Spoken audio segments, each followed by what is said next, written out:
Effie, my mother-in-law, told me that if I didn't go on the trip she planned, I wouldn't be considered part of the family anymore because I married her son, Cody. She wanted Cody to agree with her. I stopped Cody from saying anything and agreed to go on the trip to avoid conflict. Effie said marrying someone like me, who she thought was inexperienced, was a hassle. She warned that if I didn't come, she would consider divorcing Cody and would teach me things her way. I was fed up with her rude comments. Little did I know, this trip would be the last one with my in-laws. My name is Liliana, and I'm 32 years old. I own a small app development company, which I really enjoy. My husband, Cody, is 37, and he works at a bank. We both love our jobs and often talk about them for hours. Cody understands and supports my work, and we share household chores. Even though we've been married for 4 years, we don't have children yet because we're focused on our careers. But we both like kids and hope to have some in the future. My family owns an auto parts factory that my dad started, and now my brother runs it. They've been very supportive of my dream to start my own company, even though our businesses are different. I often seek advice from my dad and brother, who are also business owners. They've always been there for me, so my family is a big support in my life. Cody's family owns a small factory, and since he was their only child, they expected him to take over one day. But Cody had different plans. The factory wasn't doing well, and his dad, Andy, was thinking about closing it down. Running a small factory is tough these days. When Cody was young, he often overheard his dad talking to bankers on the phone. He even met a friendly banker during a visit to the factory and started going to the bank with his dad just to see him. That's how he got interested in banking. Cody worked hard to make his dream of becoming a banker come true, and now he works at a big bank. Even though everything might seem okay between Cody and me, our marriage isn't going well. Cody's mom, Effie, doesn't think highly of my job. I can work from home sometimes because my job allows it, but Effie sees it as a pointless job and doesn't understand it at all. I get it. It's hard for our parents' generation to understand jobs like mine. Even though my job isn't physically demanding, it's still tiring. I always adjust my work schedule around Cody's family's plans so I don't bother them. I don't expect them to get it, but it's frustrating when they think working from home is easy just because my schedule is flexible. Effie disapproves of other things about us too. When we got married, we built our own house between our parents' homes. It takes less than 30 minutes to get to either house. We both work and manage our money separately. We like having our own space and privacy, even as a couple. We each contribute a set amount of money for household expenses every month and save the rest for our future. But Effie doesn't like this lifestyle either. She thinks it's wrong for a couple to keep things private. According to her, family members shouldn't have secrets, and she doesn't think we're a real family because of it. Effie seems to have a problem with me, probably because she really likes her son Cody, and I'm just in her way. Whenever we see each other, she makes mean comments about us not having kids yet. It's a sensitive topic for me, and I'd rather not talk about it. Normally, people avoid bringing up things like that, but Effie keeps mentioning it every time we meet. So, to avoid upsetting Cody, I've been staying late at work on purpose to miss seeing her. Effie has done other surprising things too, but one thing she did really upset me. It was on the day of my best friend's wedding. After the wedding, my friend was moving far away, so we wouldn't see each other as much because of our jobs. I was really excited to celebrate her special day, but a week before the wedding, Andy asked me to go to an important business event. I said no. The only thing more important to me than my friend's wedding would be if a parent was really sick. But that night, something unexpected happened. When I got home from work, my in-laws were at our house. As soon as she saw me, Effie got really mad. "Liliana, what's wrong with you? Saying no to Andy's request is rude. You're married to my son, so you should put family first. Your refusal is not okay. You need to think about what's important," she yelled at me. Cody was there too, but he didn't say anything. After finding out that the reception Andy asked me to attend was crucial for the future of the company, I understood the seriousness of the situation. But to me, my best friend's wedding was just as important. I explained to Effie, "I get what you're saying, but my best friend's wedding means a lot to me, and I don't want to miss it. Plus, I don't even work for Andy's company." Even Cody joined in, saying, "Can't you make an exception this time? This is really important for the company's survival. I'm going to. And it's a family effort. We can make it up to you for missing the wedding. It's a family crisis. Can't you help us?" I was shocked to hear Cody say that. He knew how excited I was about the wedding. Then Andy added, I understand Liliana's perspective, but this time we really need your help. The atmosphere made it hard for me to refuse. It wasn't just any reception. In the end, I reluctantly agreed to skip my best friend's wedding. I told my friend the truth and explained why I couldn't come. Thankfully, since I had talked to my best friend about my family situation before, she understood. In fact, she was more worried about me. I'm lucky to have such a caring friend. I felt really bad about missing my friend's wedding. But once I made the decision, I had to focus on making the reception a success. On the day of the event, Cody and I got to the venue early and tried to reach Effie, but she didn't pick up her phone for some reason. I started to worry about what to do, but finally, the in-laws showed up just 10 minutes before the reception was supposed to start. I was surprised to see them looking so messy, with untidy hair and wrinkled clothes. I was shocked and asked Effie, what happened? Why do you look like this? Today's reception is important, isn't it? She awkwardly replied, I overslept, Liliana. Just make sure you behave yourself. I was really tempted to snap back with, I don't need advice from you, but somehow, I managed to keep my cool. I have to give myself credit for staying calm during the reception. Effie, not great at talking politely, made a bunch of rude comments to our guests. She probably thought they were jokes, but their uncomfortable smiles showed they didn't find them funny. As I expected, we didn't get the contract we were hoping for, and the reception was a flop. I couldn't help but think I should have gone to my best friend's wedding instead. I was really angry that I got dragged into such a disaster, messing up my plans and causing problems with the in-laws. What made it worse was that they didn't admit they did anything wrong. They acted like it was the guests' fault for not sealing the deal after such a fancy reception. They said it was a good thing we didn't make a deal with such odd people. I couldn't believe how clueless they were. After that mess, I felt even more uncomfortable around my in-laws and started avoiding them. But there's one thing I can't get out of. Cody's family has this tradition of going on a family trip every year since he was a kid, and they still do it even though we're married now.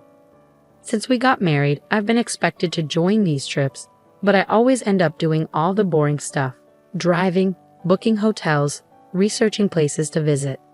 If I try to say anything about it, I'm shut down with a don't push it. Even when we visit tourist spots, I often end up staying in a hotel room, missing out on places I'd like to see. Honestly, I really don't look forward to these yearly family trips and secretly hope I might get sick and avoid them. But now, it's time for this year's trip, and despite saying they're short on money, my in-laws insist on a fancy trip like always. They put me in charge of finding a hotel. I planned everything carefully to keep Effie happy since she's always grumbling. Since I don't drink, I'm always the one who ends up driving. But I don't mind because it means I don't have to listen to their conversations. But just before the trip, a crisis hit. I got a call saying my mom had collapsed and was in bad shape. With that news, going on the trip, even for a short while, wasn't an option. I panicked, knowing I needed to see my mom right away. Since it was the day before the trip, I decided to cancel and get ready to go to the hospital. Cody offered to come with me to the hospital, but I said no. It felt like he was suggesting my mom might not make it, and I didn't want to hear that. When Cody and I told Effie we couldn't go on the trip, she got really mad. Effie's words hit me like a ton of bricks. You're saying you can't go on the trip I planned?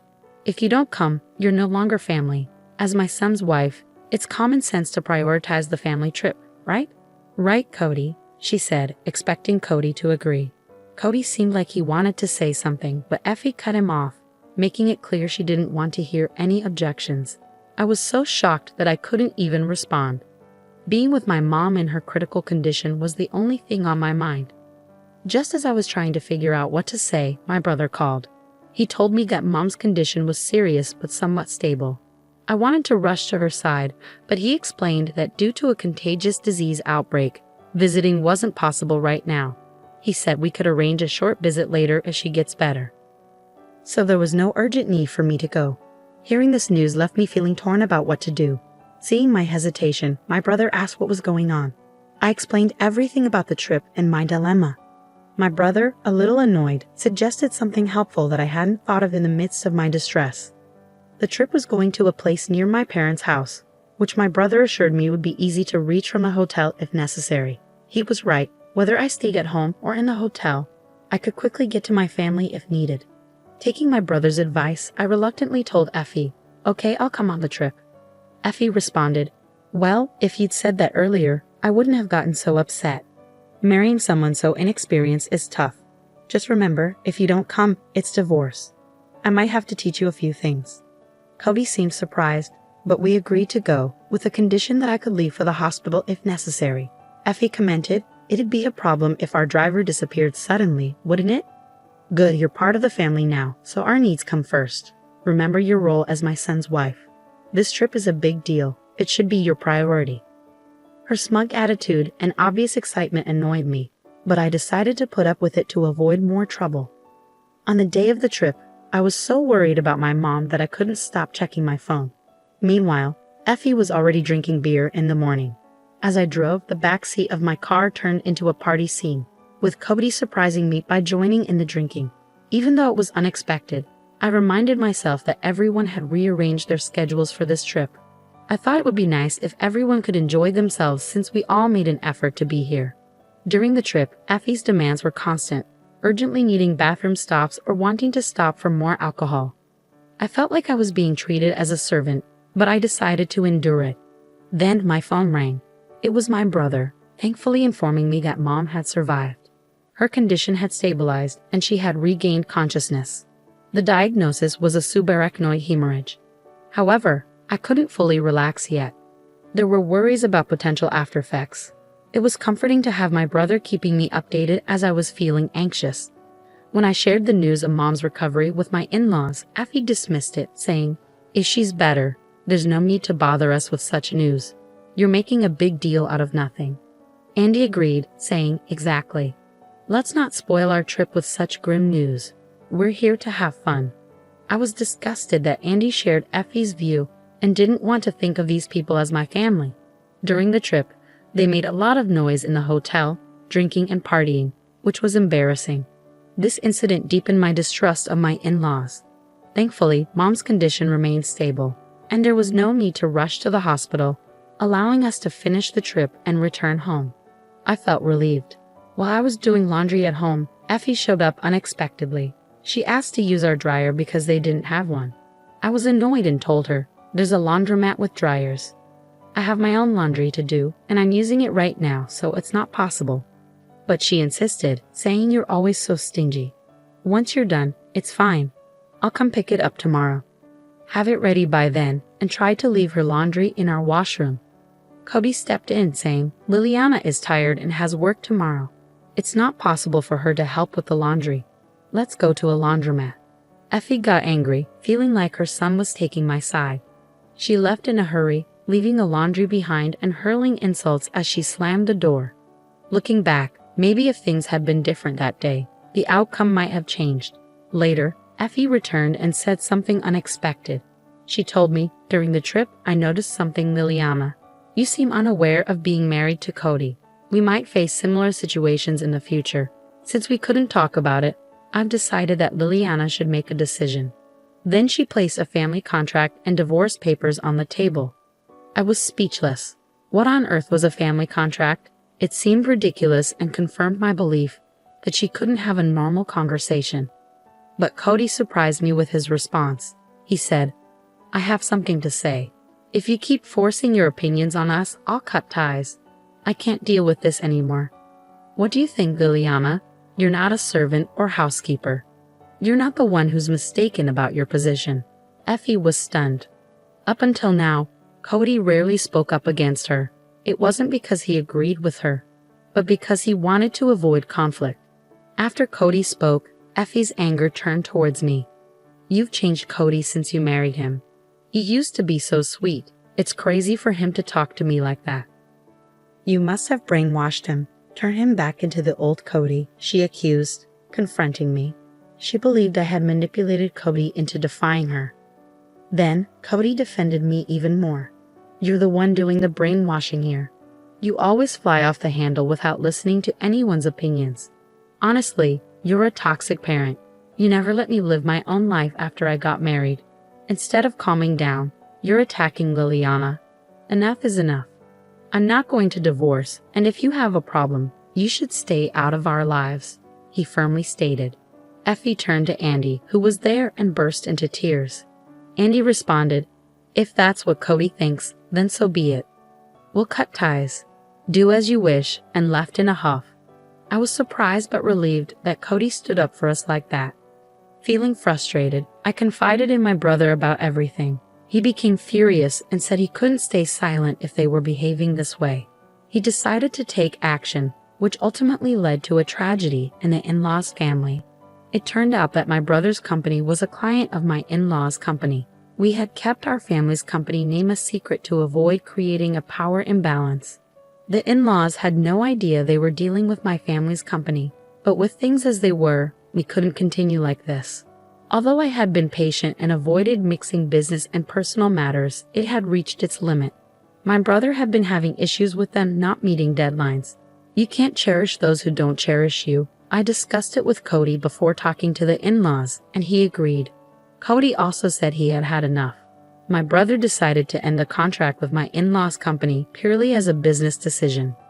Their company had become problematic, consistently failing to pay on time and missing deadlines.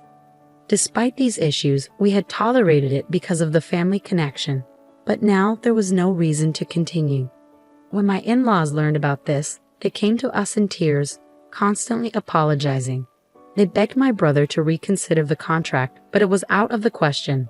Their failure to meet deadlines was their own responsibility, and they should have appreciated our patience. Cody explained everything to his parents, but they refused to accept it and ultimately cut ties in anger. Cody wasn't upset. He felt relieved. He had been torn and exhausted, caught between us and his family. Since then, we've been living peacefully. I discovered that Cody had been financially supporting his family, but he stopped doing that now. Even before this incident, their family factory was struggling and was close to shutting down due to debts. I also found out that Cody had been paying for those yearly trips for his family. It's surprising how they could act that way, using someone else's money.